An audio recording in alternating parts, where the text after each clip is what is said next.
আজকে আমি রান্না করব চিকেন কষা। দেখুন চিকেন কষাটা এমনভাবে আমি রান্না করেছি, রুটি, পরোটা, ভাত সব কিছুর সাথেই খাওয়া যাবে।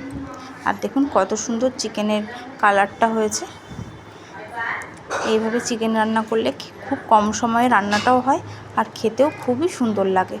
আর অন্যরকমভাবে চিকেন খেতেই ইচ্ছা করবে না। আপনারা একবার এরমভাবে চিকেন রান্না করার চেষ্টা করবেন। চিকেন রান্নার জন্য আমি কিছুটা পরিমাণ চিকেন নিয়ে নিয়েছি, 500 মতো চিকেন। ভালো করে চিকেনটা ধুয়ে বেছে পরিষ্কার করে তার মধ্যে একটু লবণ, একটু হলুদ গুঁড়ো, একটু সর্ষের তেল মাখিয়ে আমি কিছুক্ষণের জন্য রেখে দিয়েছি।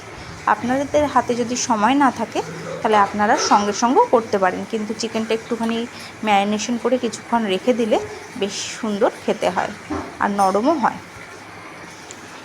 দেখুন আপনাদের পরিমাণ অনুযায়ী আপনারা মশলাপাতি দেবেন। আমি 500 চিকেন রান্না করছি, তার জন্য আমি সেই পরিমাণেই মশলাপাতি দিচ্ছি।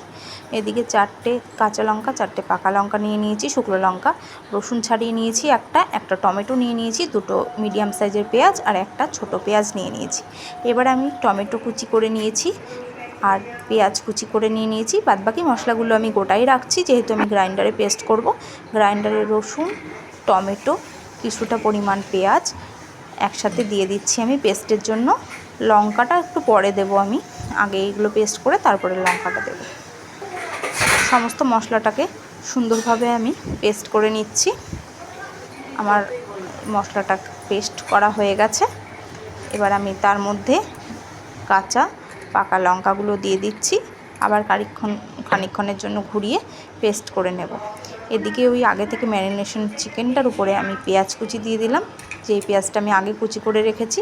কিছুটা পরিমাণ আদা বাটা, ধনে জিরের গুঁড়ো দিয়ে দিলাম। দিয়ে এবার সমস্ত মাংস দিয়ে মশলাটাকে আমি মেখে নিচ্ছি।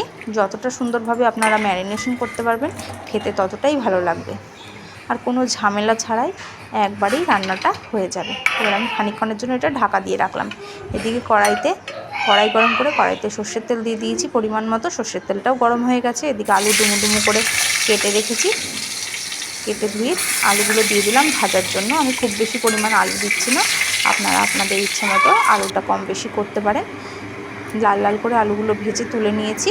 এবার ওই তেলের মধ্যেই আমি ম্যারিনেশন করা চিকেনটা দিয়ে দেবো। আমি খুব বেশি তেল ইউজ করিনি, কারণ আমি খুব একটা তেল দিয়ে রান্না পছন্দ করি না, কিন্তু তাই জন্য খেতে খারাপ হবে এমন ব্যাপার না, খেতে খুবই সুন্দর হবে। কারণ আমি একটু পরিমাণ তেল আমি ম্যারিনেশনের সময় দিয়েছিলাম, সেজন্য এখন খুব সামান্য তেল আমি ব্যবহার করলাম। এবার ভালো করে চিকেনটাকে দিয়ে কষিয়ে নেব। আর আমি যে মশলাটা মিক্সারে পেস্ট করে রেখেছি সেটাকেও এর মধ্যে দিয়ে দিয়েছি। দেখুন সুন্দরভাবে কষে নিচ্ছি আমি চিকেনটাকে। আমার অর্ধেক পরিমাণ কষা হয়ে গেছে, আপনারা দেখে বুঝতেই পারছেন। যতক্ষণ না এই চিকেনটা থেকে তেল ছাড়বে আমি ততক্ষণ পর্যন্ত চিকেনটা কষিয়ে নেব।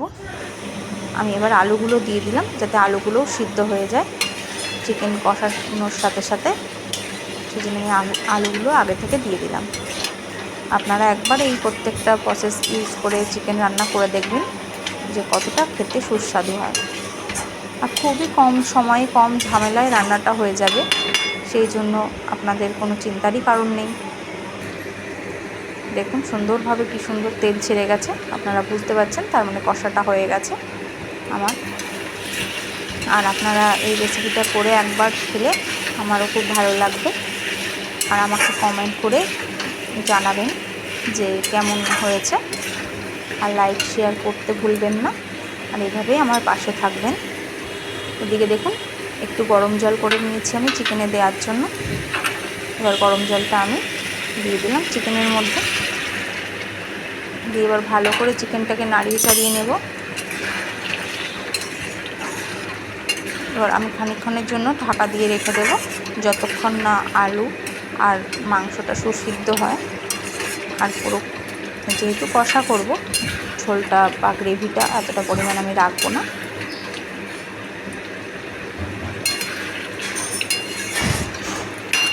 আর আপনারা কে কেমনভাবে চিকেন রান্না করেন আমাকে জানাবেন।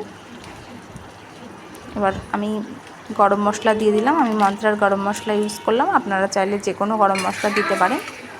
গরম মশলা দিয়ে আমি নাড়িয়ে চাড়িয়ে নিচ্ছি। গ্যাস অফ করে দিয়েছি। দেখুন পুরো চিকেনটা আমার রেডি হয়ে গেছে।